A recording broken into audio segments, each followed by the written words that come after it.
మళ్ళీ జయంతి గారి దగ్గరికి ఎలా?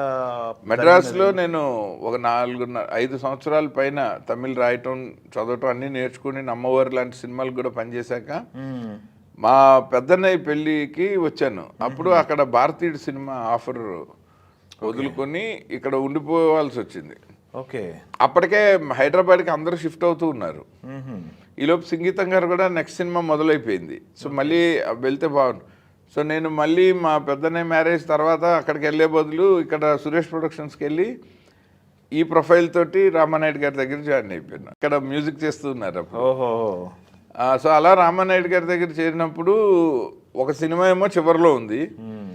నెక్స్ట్ సినిమా వెంకటేష్ బాబుది ప్రేమించుకుందనరా. ఓకే. సో ఈ చివరిలో ఉన్న సినిమాకి ఊరికనే మాతోటి అసోసియేట్ అయ్యి ఉండు. ఆ లాస్ట్ షెడ్యూల్ 10 రోజులు సదాశివరావు గారు డైరెక్టరు. ఓకే.